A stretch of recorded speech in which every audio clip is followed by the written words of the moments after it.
Hello guys, magandang araw sa inyo. Ayun, naka-duty ulit ako dito sa Bike Imus Cavite at mag-alas 7 na. So before tayo mag-out, yan, ito yung part 2 ng aking pag-build ng tactical na budget na time trial rigid MTB. Yan, nakakapit na, no? Kasi yung unang video ko, nagkaroon ng problema eh. Yung video na tinimbang ko yung bawat pyesa. Yan, so ito na lang. Ito yung ipapakita ko ngayon, no? Yan, so ito yung frame. Yan, meron nasa part 1 na yan eh.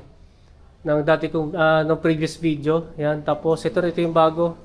Actually, ito halos lahat, Shopee S-Pay later. Except lang dyan, dito sa saddle. Ito yung luma kong saddle na Coseblo. Na dati nasa M-Seat ko. Tapos, ano pa ba yung hindi? Itong Aerowick na ito yung Aerowick na handlebar grips, dito ko binili yan sa bike. Yan. Tapos the rest, Shopee yan. Unahin muna natin tong yan yung rigid fork, yan Submit K2. Submit K2 na pang 27.5 na non-suspension corrected. Ang alam ko, pagkatanda ko, 415 yung crown length yan eh. 415. So, tinesting namin yan kanina sa 700 by 47C at ganyan na lang yung clearance yan. Maliit na lang. Yan, maliit lang yung clearance niya. Sakto-sakto lang. Ito, tama yung tansya ko, no? Yan. So, ito yung submit. So, next naman yung handlebar. Yan, lunge. Na pinutol sa 580 mm. 580 ulit. Yung sa dati kong setup na doon sa MC2 dati. Yan, aluminum 6061. Straight na may konting back sweep. Then, ito yung bar ends. Nakalimutan ko anong brand yun. Yan, nasa lang to eh, 80 grams lang to eh. Yan, ito mahigit 240 grams tong lunch na to. Then, ito yung Submit System 1 na negative 10 degree angle, tapos 130 mm ang haba. Para may iba naman, no? Kaso nga lang, nung tinimbang ko to, mabigat to eh, mahigit 200 grams. Mas magaan yung uno. Siguro yung uno mga 130 o 140 grams. Yan. Pero pogi kasi kaya nagustuhan ko Then yun yung non-tapered straight integrated na headset mounting peak seal bearings. Yan, then yung seat clamp, yan sa Shopee rin to eh. Submit na seat clamp na Allen type na 31.8 mm ang diameter. Then yung sa seat post naman, yan lunge na pang 27.2 na diameter. 400 mm to eh. Dapat kasi 450. Meron naman akong nakitang 450 kaso hindi ko kasi nagustuhan yung clamping eh. Masusuko yung ganito eh. So ito, gagawa ko ng video. Separate video pala kung paano ko gagawa yung extension. Kasi ang problema kasi sa MTB frames na aluminum dito sa Pilipinas, ang pinakamalaki lang kasi nandyan is sa size 17. Ako kasi 5'11", dapat talaga size 19 or 18.5. Kaya ang binili ko dati yung MCD kasi yun 18.5. Bihira lang kasi dito sa Pilipinas na size 19 na frame o kaya 18.5. Usually kasi size 16 or size 17 which is between sa seat height ko, no. Kaya ito nga lalagyan ko ng extension para baon na baon yan sa preferred kong seat height para hindi mag-crack dito. Then ano pa ba? Ito yung Shimano M5120. Yan na dati kong gamit sa tactical ko before ako maksidente. Hanggang gagawin ko kasing 2x to eh. 2x setup. Then ito yung huli Shimano M5100 na 11 speed shifter. May mga kulang pa. Ang mga kulang pa yung yung crankset, yung parang Goldix yata rin yun, yung Hasins. Yan, so abangan nyo na lang yun, kasi sinama ko na yun pati yung bottom bracket. Ang hindi lang kasali yung chainring kasi ang gagamitin ko chainring yung pang 2x ko na chainring dyan sa MCD, lilipat ko dyan. Then ang wala pa, yung front shifter. Yung front shifter, nasa kararating pa lang galing China. Then ano pa yung kulang dito? Yung aero bar naman,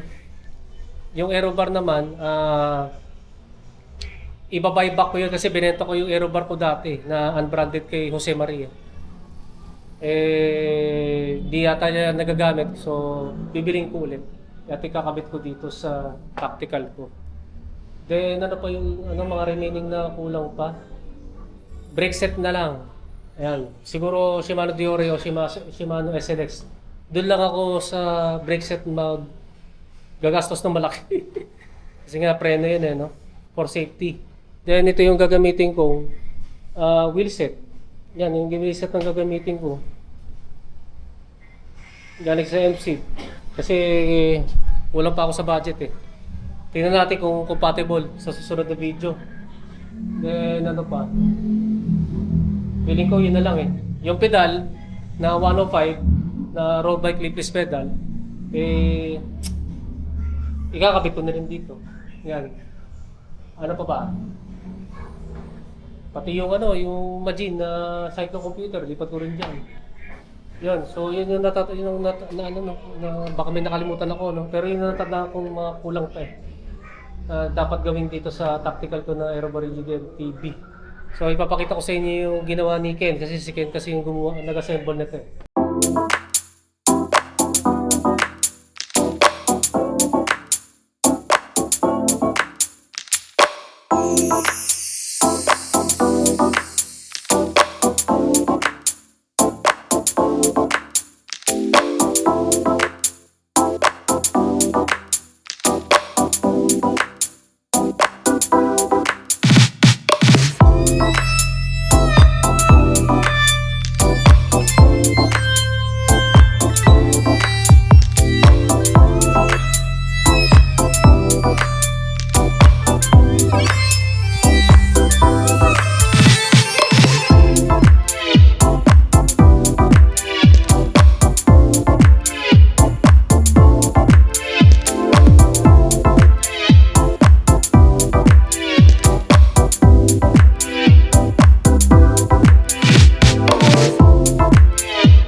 So napanood nyo na yung ginawa ni Ken dito sa pagbuo nitong tactical, no? Yung partial lang. Yan, hinihintay ko pa yung mga ibang pisa.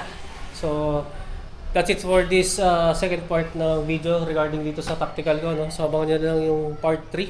So hanggang dito lang, paalis na ako. So maraming salamat sa inyong panonood din. Don't forget to subscribe sa aking YouTube channel. Pakiclick na lang yung bell notification button para matotally notify kayo. Thank you, so maraming salamat sa inyo and right po sa inyo.